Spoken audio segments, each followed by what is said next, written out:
Welcome to the Power of Culture. I'm Mayassa bint Hamad bin Khalifa Al Thani. My nation, Qatar, is on a creative journey supporting the talents of a rising generation, reaching out to other countries through the arts and building an entire cultural infrastructure. In each episode of The Power of Culture, I'm joined by a leading artist or architect, philanthropist or museum professional who's part of Qatar's journey. Listen in as we discuss what the power of culture can do. Today, I'm delighted to be joined by the international curator and contemporary art critic, Massimiliano Gioni. Hi, Massimiliano. You're here curating your third show for us at Qatar Museums with Forever Valentino. Can you tell me in your own words about this upcoming fashion exhibition? Yes. Well, first of all, thank you for having me on this podcast and thank you for inviting me back to organize this exhibition. It's a very exciting adventure and opportunity. It is the first time actually I work on a fashion show, and it's been both a learning process and a whole new adventure in a sense. And as always, when working on shows in Doha and with your team, it's also a pleasure that so many different people and teams come together. So it's really an exceptional opportunity to try things out. And Forever Valentino is an exhibition that looks at the career of Mr. Valentino Garavani and up to today to the work of Pierpaolo Piccioli, and tells the story of this maison, which has become truly legendary in Italy and in the world. And it does so particularly through the perspective of the relationship between Valentino Garavani and Pierpaolo and the maison and the city of Rome. Rome has been a source of inspiration, has been a place of imagination, and also a place where Valentino and the Maison are still deeply rooted. And so we decided to create a kind of instant city or a pop-up dreamlike city that unravels in the spaces of the exhibition and mix different evocations of the city of Rome. The central concept is the idea of the capriccio. Capriccios were the paintings that painters like Canaletto made in the 18th century. It's a tradition of the Italian Baroque. It's basically landscapes of the imagination in which different fragments of Rome or Venice were combined together to offer a picture that encapsulated all the memories of the city. And so we approach the exhibition as a capriccio, as a montage or as a collage of different environment that takes the viewer inside the headquarters, inside the atelier where ideas and new pieces of haute couture are developed, and also fragments of the city of Rome itself. Incidentally, they just had their haute couture show on the Spanish Steps in Rome. So did you see that? Yeah, we'll bring a version of the Spanish Step to Doha. I always joke, the old saying that Rome wasn't built in a day. I joke that if there is a place where Rome can be built in a day, it's certainly Doha. And that's what we are attempting to do with this show. So you'd say it's more than a fashion show?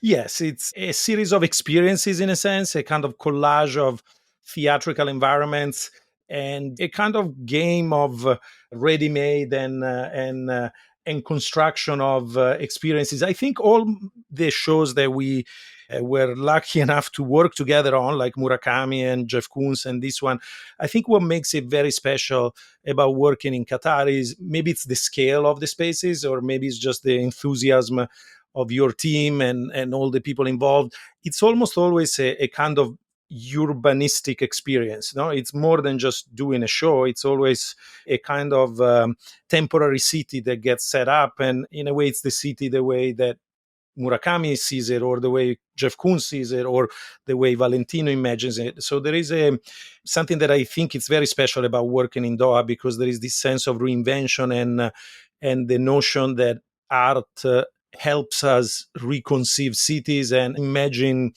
cities differently. It's interesting that you described the Valentino exhibition as an art exhibition, because I feel, and I don't know if you agree with this, that art today is pretty much influencing many of the fashion designers' inspiration, and historically so as well. And a lot of museums are making it a priority to showcase fashion exhibitions in their museums to engage the audience with the other art collections that they have. What do you think about that? Well, I think it's obviously a dialogue that exploded sometime in the mid 90s. And when inspiration started going both ways, I think art understood that the speed of fashion and the global outreach of fashion and the kind of image industry that fashion was created was very inspiring, both in terms of ideas, but also in terms of economics and sheer scale. Fashion itself has always looked at art for inspiration. I think, I mean, today is most obvious. And again, I think the case of Takashi Murakami and with Louis Vuitton at one point changed the game completely. But if we look back also to the history of art, I think Dadaism and Surrealism and Futurism, all the greatest avant-garde, they imagine the possibility of reinventing the universe, no? From literally from the spoon to the city, and within their reinvention, also fashion and clothes and the way we present ourselves were very important. I mean, now, you know, Schiaparelli is suddenly a very trendy name, or, you know, and she was making work with Salvador Dali already in the 20s and 30s, and clearly was inspired by the avant-garde. So it's a long history of exchange. There is a famous Italian curator and critic whose name is Achille Bonitoliva used to say there is a big difference, though, between fashion and art, because fashion dresses humanity, and instead art is meant to reveal humanity, not conceal it. I don't know if that's true or not, but certainly the dialogue has been going on for a long time, and now we see it all on a different scale. I mean, you presented the work of Virgil Abloh, who had consciously mixed the two world very effectively, and many of the fashion designers and artists you presented in Doha, I think, have taken fashion to a level that is certainly an art form in itself. I also agree the Louis Vuitton bag collaborations with the artists, they did Murakami, they did Koons, they did Ars Fisher and many artists. But I think the 1965 Yves Saint Laurent's famous Pierre Mondrian dress as well, you know, looking at other brands as well that consider that. Now, you're an Italian curator, curating what one would claim to be the biggest Italian brand, Valentino, at the biggest year for Qatar, which is the World Cup. Yeah, Italy hasn't qualified. So, could we say that the art and fashion will compensate for the absence of the football team? Yes, I don't know if it's said that, you know, this year, of all the years, this year culture and art lift the insignia of of Italy further than sports. But, you know, to tell you the truth, as sad as I am, it's been that way for a long time. No, we are certainly known more for our art and our culture than for our soccer. Obviously, it's very sad not being there, and we are glad that we have other things that can get people talking and admire us for. The irony, now, wasn't it when we won the European Championship? There was that famous photograph of the Italian team looking so stylish and beautiful, and so it's kind of ironic that in this very moment, in this very year, they could have been there all dressed in Valentino, maybe. Unfortunately, it's not going to happen. Yes, and actually, you know, Qataris love Italy and they spend a lot of time there in the summer in Yeah. particular, and they enjoy to consume your brand. So I'm very happy. At least we can celebrate you with our with fashion and food. You know, we have a special restaurant opening with the exhibition during the time the Forever Valentino will open. So hopefully that compensates, Yeah. even if it's slight. Maximiliano, you curated Jeff Koons in 2021 and Takashi Murakami 2012. You know, it's almost a 10-year period between when we launched our Years of Culture program in 2012 with the Year of Qatar Japan, and then celebrated the Year of Qatar US in 2021. Can you say a little bit about the experience you had with the first show in 2012 and the Murakami impact it had in Qatar, and then of Koons in 2021? Yeah, I think, first of all, and this goes back also to your observation about Qatar, love of Italy. What I love about going to Qatar is this sense of being really at the edge of the future. And I had that impression the first time I came, which must have been 2011 or maybe 10 even. It's been a laboratory for the future for decades now. And I had that sense very clearly when we did the Murakami show. I think what your teams and the institutions bring is embrace of artist vision beyond almost any reasonable doubt, which yields incredible results because it's not just a show, it's a reinvention of space, a reinvention of what an institution is. It's as I said, almost on a urban scale. I think in a sense I can say everything changed and nothing changed, in the sense that the seeds of what was happening were already there and visible in 2012. On the other hand, for example, the space itself where we did the show in 2012 was still somewhat raw, and Takashi took great advantage of it. He installed his 100 meters long painting. Now, 10 years later, the building is a world-class museum that really allows for the most incredible loans and the most incredible, apparently effortless presentation. But the energy is the same. What also has changed is the tissue and the network of museums in which Arriwak is now placed. Not before, in a sense, the dialogue was really between the Islamic Museum and Arriwak and Qatar. Now all these institutions are embedded in an incredibly rich context of other museums, from the National Museum, most notably, to the fire station, and well, Mataf was already open, and so it's an incredible landscape of culture and museum that has grown. What I think it's testament, and again, I'm not trying just to be nice, but I think it's a testament to your work and the work of your team, is this incredible growth has never felt artificial, or has never felt kind of parachuted from the outside. No, I think that has been your decision from the beginning, that it should feel growing organically, locally, in a sense, that it's not a plug and play festival of imported institutions and brands, but everything is really, in a sense, homegrown. That as ambitious as the projects are, they never feel extraneous. No, they never feel like they're just plopped there. They feel they are growing in a continuous dialogue with each other. And I think I was surprised also with Jeff when we were there to see how he is been coming for 10 plus years and how affectionate he remained. And I think many artists have been in an ongoing dialogue with you and with the city and the whole cultural landscape. So that, I think, it's truly exceptional. And it's one of these phenomenon that, I have it personally also in Athens. You were there recently. There are some cities, but most importantly, some people that are able to bring talent together, and that has an incredible impact on cities, and makes them grow without the feeling of a kind of alien spaceship that has precipitated from above. So in my last trip, it was really inspiring to see how the city is rich with culture, and how also it's part of everyday life. It's not constructed as a tourist destination. It's constructed much more organically, and it's also great to see a sense of participation and ownership from people in Qatar. I was actually going to go there, and you touched upon it because you talk about the growth of our cultural institution and the city in itself, and obviously there's the Qatar national vision and the preparation to host the World Cup. But we always say our utmost investment is in our people and the people living in Qatar. How had you, as a curator who's curated exhibitions all around the world, found the difference in engaging with the creatives in Qatar, whether it's artists, fashion designers, we have chefs now, we have our curators and internal teams that are predominantly made from Qataris or people living or born in Qatar and even studied there.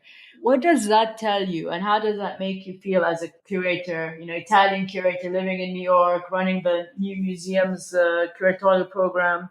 I'd be very interested in your impressions. Yeah. Well, I think on one end, because you mentioned also America, we all know America has been going through a process of soul searching, and very healthy one, but also very traumatic, around particularly the issue of race. What I've always found very, very inspiring is in working in Qatar is to be in a truly international context. Also, people might have the weirdest prejudices and expectations, but I think it's worth mentioning that in all my experiences in Qatar, the project managers and leaders in these projects were often, if not solely, women, and that is certainly not what people fantasize about, a kind of Oriental myth. And I think that has been both the most exciting and instructive perspective, that there are places in the world where diversity and where dialogue happen and have been happening for decades in ways that in the so-called West, we are just coming to terms now. I think it's really been, between also the expats and the Qatari, and the expats are not just from Europe, but they're from India, they're from Africa, they're from literally all over the world. When I was a kid, I had the luck to go and study in a school where everybody was on a scholarship from 80 countries in the world. And I know this sounds a little nostalgic, but the feeling I have in Qatar is of this sense of communion across different countries, that it's genuine and present, and I think it's very special, and certainly the presence of the let's call them locals is very, very strong in all the teams, from the design department and the publication department, all the way to the project manager and the head of the programs, and so on. So it's obviously there are also sensitivities that one has to take into account, but I think again that's part of a world that is truly global and truly relativistic, in which cultural specificity needs to be addressed and respected. And on the other hand, I think the climate that you created is incredibly welcoming to multiple points of views and perspectives. So I again, going back to what I was saying, a sense of the future is also this sense of people from all over the world working together in ways that still, for all the openness of New York City, maybe we have learned that is still a goal that we have to work towards. I think you're ready to move to Qatar, Maximiliano. But I want to touch upon a topic that you just brought, and we were in Athens together, and I was asked about this question of they call it censorship, but we call it respecting our culture. And you just curated the Koons show, of which we eliminated a body of works of his because it wasn't suited for our audiences. For the listeners that are listening, or the aspiring curators, that says a lot about you as a curator, but also Jeff as an artist, to accept these conditions and not see them as conditions, but see it as a level of tolerance and dialogue with a community that is different from New York, let's say, since you're both based there. The question I got in Athens is like, this is what we do, and if people don't accept all the images, then we don't work with them. And my answer was, then we wouldn't be the partner for you, because that's not how we work. Tell me a little bit about what you think, or how culture can become a tool for engaging in dialogues with people from different parts of the world without having to aggravate or get a negative reaction, let's say. Well, I think, and the world keeps changing, and also these notions are constantly rediscussed in New York and elsewhere. I think also in New York nowadays, one needs to be extremely sensitive to content. Just to discuss the recent conversations around the Philip Gaston show, whether or not it was appropriate to show the clan paintings and what would it mean. I think there is a lot of conversation around sensitivity and the ways in which people react to images, which as a curator and as a let's say a scholar of visual culture, I find at times problematic, because they assume also the audience is incapable of making up their ideas. But all this to say that these conversations are heated. Paradoxically, they're probably more heated in New York or in America at the moment than elsewhere. I believe that my role and the role of art is to go to places and to present itself, and through its presence stimulate a dialogue and a series of questions. I always quote this great sentence by Proust that says that all the great novels always seem written in a foreigner language, no? And that's true also about artworks. That sense of incomprehension and confusion we have in front of artworks is similar to the experience we have when we go to a foreigner country and we have to negotiate our place, our appearance, our language, and find our place in that culture. So I do think art is actually the place where we exercise and we learn to coexist with different ideas and different values. So I think my job is to be with art and to be with art in places that might have different ideas, and those different ideas are at times not comfortable with some expressions of the work of an artist. I think, in my exchanges with you, your institutions, and Qatar, I never felt that the decisions were draconian or were a form of what is now called cancel culture.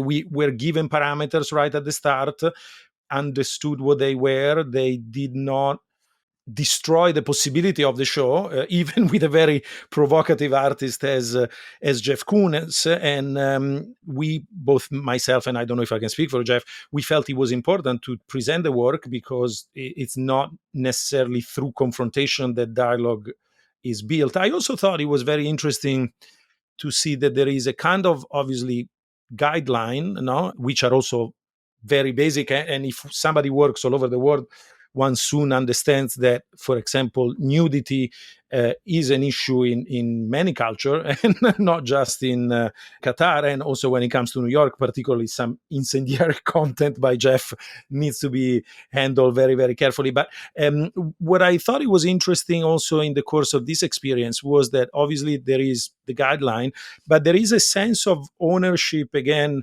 in the people that work there, which was interesting to see. When it comes to specific words or representations of sacred figures, there was a painting by Masaccio that was in the book that we had to discuss. And I was interested in seeing that it's not a top-down decision, but there is also a dialogue that happens at multiple levels, and dialogue is in a sense what art does. It's and that work is what I think is the function of art. I mean, the function of art obviously it's to look beautiful and to be looked at, but the truth is the function of art is also to stimulate that dialogue and to put myself and the person I'm working with in a space where we can talk about it, and we might not agree, but we are respectful of each other's opinion and perspectives. Yeah, I agree. I think Qatar's philosophy in general is to engage in dialogue with the world, but also within the different levels in each organization. I'm going to move to Pipilotti Rist. We just installed her "Your Brain to Me, My Brain to You" at Gallery 13 in the National Museum. Now that's the next show we will be doing together. The year itself needs to be confirmed, but it's going to be in the next few years.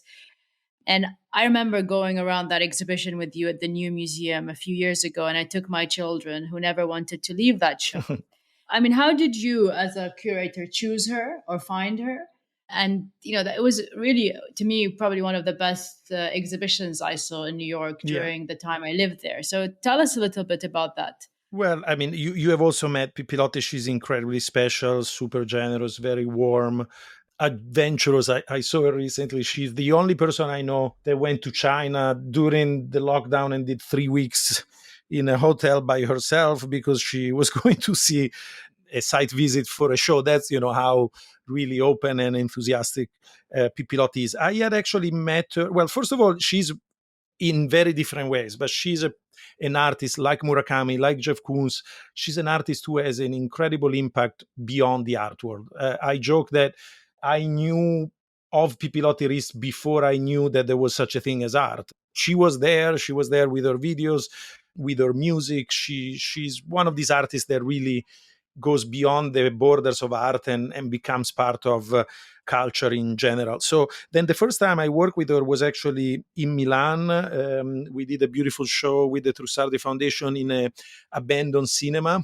And she, as an artist who worked in video and moving images, she had almost nostalgic affection for cinemas, and these places. It was the first cinema scope in Italy, so you had a screen that was gigantic, and obviously it was closed because nobody went. It was not a multiplex. He had one giant room with like a screen. I think it was 40 meters wide, and so she thought it was like a big sleeping dinosaur, and that she needed to caress it to wake him up, because she says she grew up going to these movie theaters, and everybody wanted to see images together, and now we all look at images in the smallest screen as possible, and we look at them alone.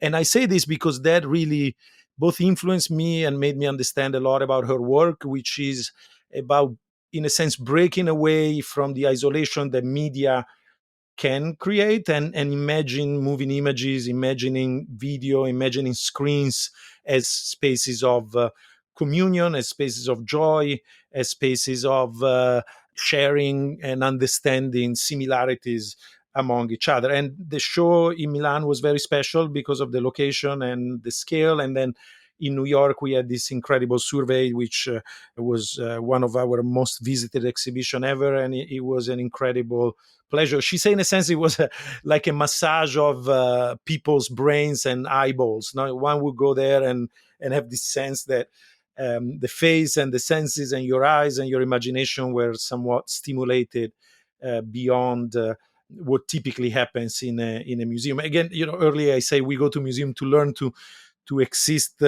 and coexist with what we don't understand. And I think another reason we go to museums, it's because it's a kind of gym of the mind and the senses, and Pipilotti makes that most apparent. And I'm sure also now at the National Museum, I would expect it's probably very popular, and it's this sense of awakening of your eyes and touch, and an awakening of your entire physical experience. It is very popular, and actually, we commissioned Pipilotti many years ago before the pandemic, and because this opened after, or let's say during the pandemic, we're using a lot of our programming with mental health and engaging with different age groups, because that becomes a very important part in our discourse at the museum. Recent studies have shown that going to museums improves your mental health, but also quality of life. And the way you describe the experience of Pipilotti Wrist is absolutely accurate. And I hope that people will see and experience that once we open the exhibitions in Doha in the next few years. I want to now move to another important, significant woman, your wife, Cecilia, who, she just curated the Venice Biennale. And I know Qatari artist, actually, Sofia El Merri, is presented at the V&A space. I don't recall ever seeing a curated Venice Biennale, whether it's the art or architecture by a woman. And I know gender and women are always topics of discussion when it comes to culture and art. So, but what did you think of your wife's curatorial direction, and did you discuss any of this, or did she work independently from you? Or, how does it work when you have someone like you and her living Yeah. in the same household? Yeah, well, she where I'm speaking from is what has been her office for 2 years, which sadly, because she had to do a pandemic biennale. I always joke the greatest benefits of the biennale, of being a director of the biennale I directed in 2013, is that you travel and you have a kind of public recognition. And Cecilia unfortunately couldn't travel and didn't get a lot of public recognition because she was locked in this office for 2 years and doing everything on Zoom. On the other hand, I think she made great use of that time because she engaged with very deep conversation with artists. She was allowed to have more time, and she used it to gather more resources, more support, and give opportunities to artists. I think Sofia Maria's project is beautiful in the sense that it's a big commission. He allowed her to engage with the work of the V&A, and you see where that little extra time and the lot of extra work led to projects that they were very ambitious, and to a biennale that, obviously I'm incredibly partial, but I think it's historic on many levels. First of all, Cecilia is the first Italian woman in 100 and nearly 25 years, which is both a point of honor, but should also be a point of disgrace for our country. She's the fifth woman ever to direct it, but the first Italian ever. And she made a show that it's particularly rich with the presence of women artists. It's a show that it's also, and because she had more time and because she worked very hard, it's a show that expands the framework of the Biennale to history. So it looks at a lot of artists across the 20th century and kind of creates a different lineage of the history of art, which rewrites the canon. And of course, we spoke a lot, but mainly what you speak about is the frustration, being tired, the incredible effort, and the show is Cecilia's only, and I think you can tell that there are lots of differences between my show and her show, and I hope, what we share is a sense of curiosity, and my show is my Biennale, which also, by the way, I heard I was going to curate when I was in Qatar, installing the Murakami show. If you remember, at I the open, remember. Yes, I yeah, remember. that was my very first speech as a newly named director, because it happened literally when I was in Doha at the hotel near Ariwak that I got the phone call. So I think maybe there is a similarity both in my work in the biennial that was, in a sense, remembered as the outsiders biennial, and Cecilia, whether she's gonna like it or not, it's probably gonna be remembered as the women's biennial. I think both shows had a sense of openness to what is typically not seen in those shows. So I think that's maybe the only characteristic we share, but I think her show, and I mean, I'm again incredibly partial. It's truly beautiful. It's worth a few visits, and so I really recommend everybody to see it. You mentioned that they called you when you were curating the Qatar Japan 2012, and you also curated the Koons for Qatar US.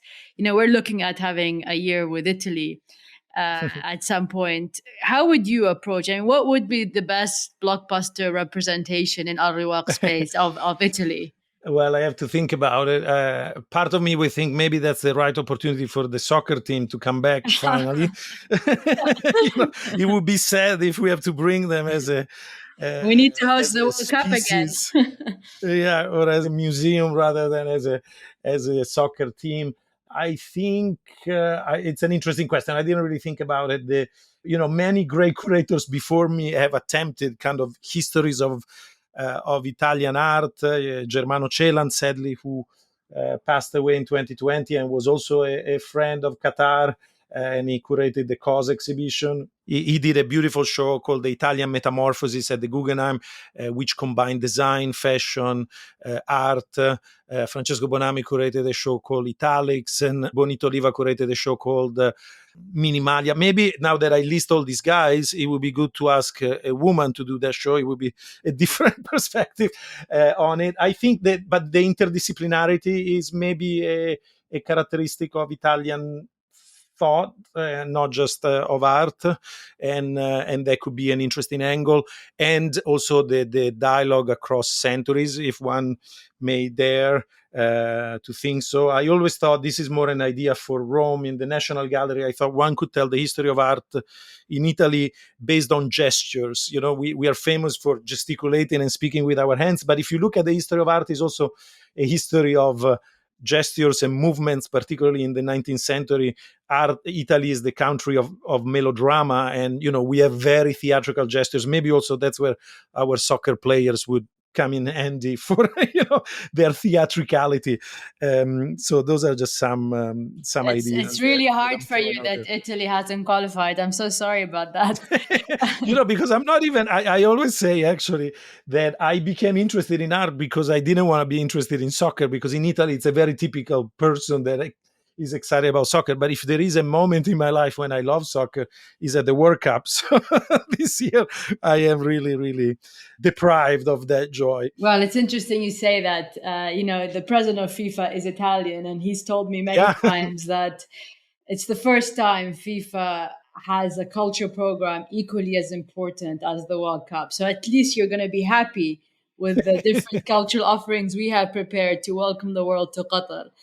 Now, as a Yes. curator, you worked on various projects in different countries and disciplines. Like you said, the Forever Valentino is your first fashion show.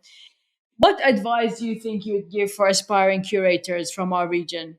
That's a good question. I think I grew up not even thinking I would be a curator. When I was young, the term that people would apply was that of critic, and people like Germano Cerant and Achille Bonitoliva were critics, and in a sense were the models I would model myself about. So one suggestion is also, you don't even need to know if it's a job or not. It needs to be a passion. It needs to be what you want to do. You want to be with artists. You want to be with art all the time.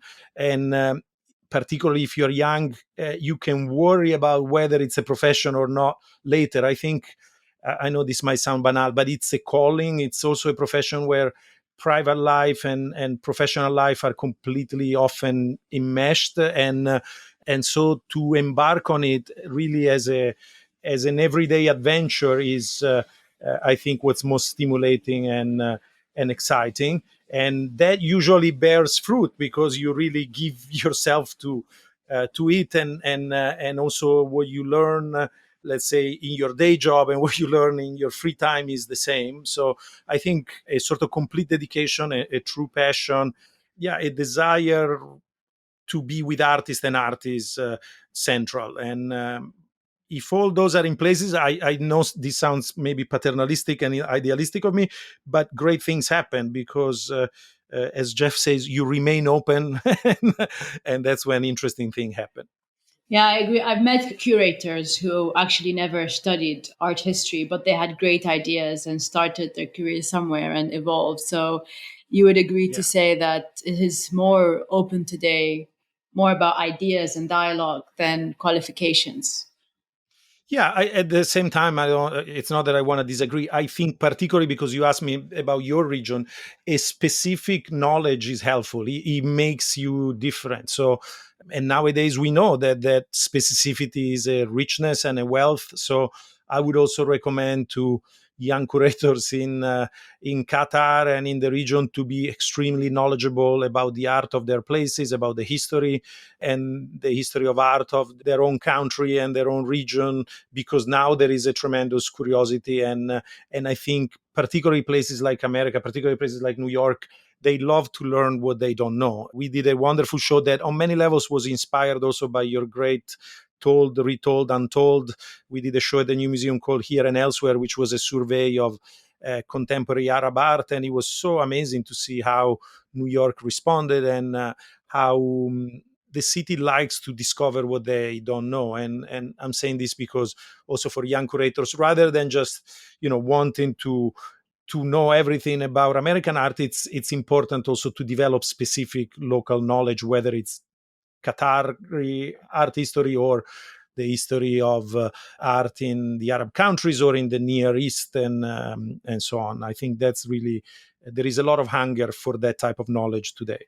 It's interesting you say that an exhibition you saw in Qatar inspired you to think about an exhibition in New York, because often, as it seems, because Qatar is a small country and started investing in museums relatively, recently, at the beginning, everyone's saying you're exporting culture. However, culture is really a dialogue, and you have to show art and culture from all around the world in a community like Qatar that is diverse as you described it, in order for aspiring artists, curators, collectors to understand what's happening around the world. And I believe that also influences the way they travel. I see a lot of young Qataris now, or residents, when we travel, they're going to museums, they're seeing exhibitions, they're visiting artists, they're collecting.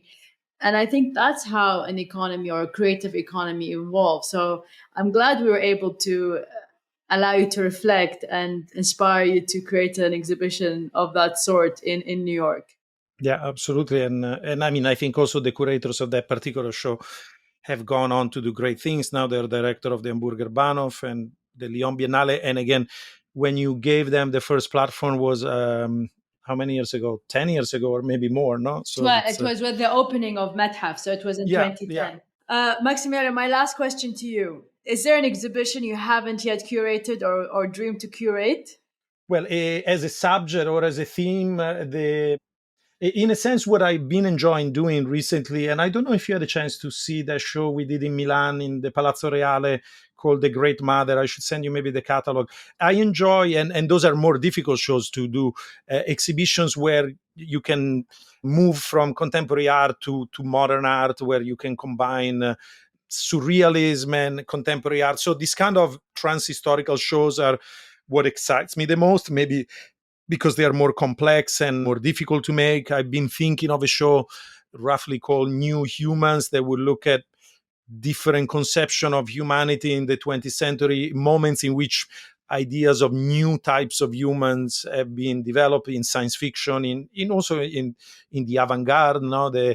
From the early robots and automata that the Dadaists and the Surrealists conceived, to nowadays conversations around artificial intelligence and the limits between the organic and inorganic. So I've been thinking, and I don't know if it will ever happen, about a show that looks at the many rebirths of new humans in the course of the 20th and the beginning of the 21st century.